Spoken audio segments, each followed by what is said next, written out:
In nomine Patris et Filii et Spiritus Sancti.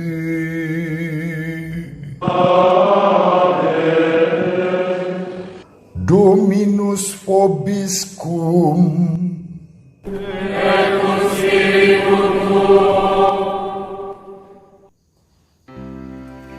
Sahabat peradaban kasih ekologis yang terkasih, selamat berjumpa dalam renungan harian bersama saya melalui channel ini.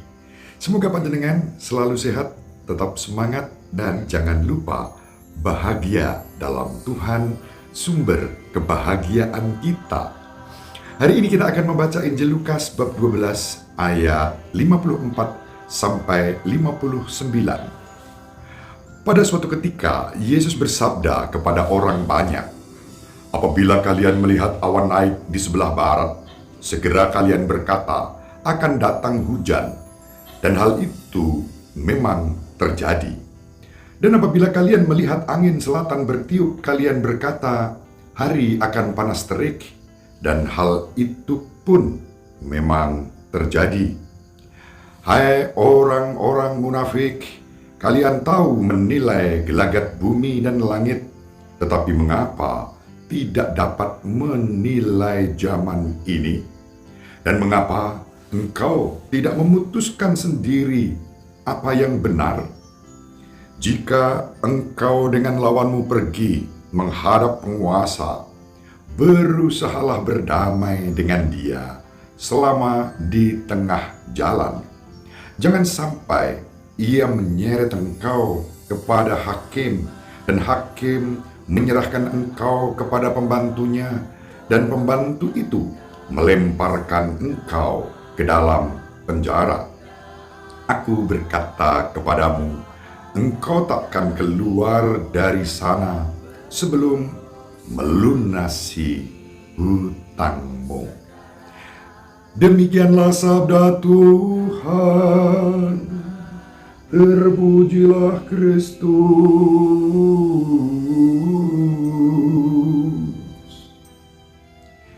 Sahabat peradaban kasih ekologis yang terkasih, dua hal akan kita perhatikan sebagai bahan permenungan kita pada hari ini berdasarkan Injil yang kita baca, yang diwartakan kepada kita. Yang pertama, Yesus mengajak kita untuk memiliki kepekaan menangkap tanda-tanda zaman, dan ketika kita menangkap tanda-tanda zaman, tidak cukup berhenti pada aspek-aspek yang bersifat manusiawi, tetapi kita diajak untuk melangkah jauh, menemukan kebenaran, dan dengan itu kita mengambil keputusan mengenai kebenaran itu. Dan kebenaran itu juga terkait dengan keadilan, perdamaian, kerukunan, dan persaudaraan. Dan itu yang menjadi poin kedua yang akan kita perhatikan. Yesus mengajak kita peka menangkap gelagat dan tanda-tanda zaman dalam rangka kerukunan, persaudaraan, keadilan, cinta kasih, dan perdamaian. Itulah sebabnya ketika ada persoalan-persoalan di antara kita, kita diajak untuk berkomunikasi, berdialog, dan kemudian mengambil keputusan yang terbaik, bukan hanya keputusan sepihak berdasarkan wewenang dan kekuasaan, tetapi keputusan yang seimbang dengan memperhatikan pihak lain yang bersama kita. Dan sekiranya di situ kita merupakan pihak yang bersalah, kita dipanggil untuk dengan rendah hati dan jujur mengakui kesalahan itu, dan kemudian membangun inisiatif-inisiatif untuk perdamaian, untuk persaudaraan, untuk kerukunan atas dasar pengampunan. Dan itu yang disebut rekonsiliasi. Kerap kali ini tidak mudah untuk kedua belah pihak. Karena apa? Dibutuhkan kerendahan hati, terutama bagi yang bersalah.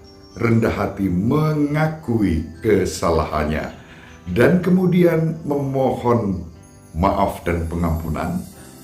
Yang kedua, kerendahan hati dari pihak yang barangkali terlukai, kerendahan hati untuk menerima dan mengampuni. Itulah tanda-tanda zaman yang lebih dari sekadar hal-hal yang bersifat manusiawi, melainkan lebih mendalam lagi terkait dengan kasih ilahi. Yang namanya rekonsiliasi, yang namanya pengampunan, tentu itu merupakan karya Tuhan, karya Roh yang membuat kita menghayati jati diri kita sebagai anak-anak Bapa. Konsekuensi kita sebagai anak-anak Bapa adalah pengampunan, saling mengampuni. Kita ingat Yesus bersabda, bahkan bila kita tidak bisa mengampuni orang lain, maaf, jangan harap kita akan diampuni oleh Bapa. Maka syarat untuk mendapatkan pengampunan, kita juga diminta untuk dengan rendah hati belajar mengampuni. Meski tidak mudah, namun itulah tanda-tanda zaman terkait dengan kebenaran ilahi. Dan kita diberi otoritas oleh Yesus untuk berani mengambil keputusan terhadap tanda-tanda zaman ini. Menangkap dengan penuh syukur, menghayatinya dengan gembira, hidup kita diberkati dan bahagia. Orang yang bisa berdamai dengan orang lain, dengan diri sendiri, bahkan dengan alam semesta ini, juga akan berdamai dengan Tuhan. Semoga kita diberi rahmat untuk bisa menangkap tanda-tanda zaman ini, dan kita pun juga dimampukan membangun kerendahan hati.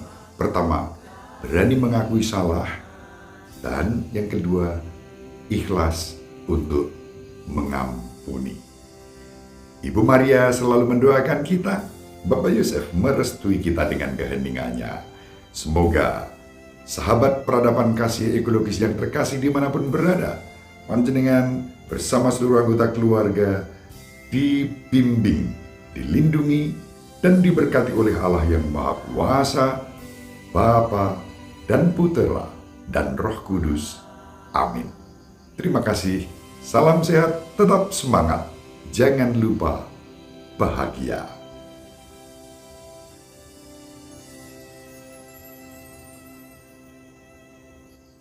Sahabat peradaban kasih yang terkasih, sampai jumpa pada episode berikutnya. Terima kasih atas kebersamaan kita. Salam peradaban kasih ekologis, berkah dalam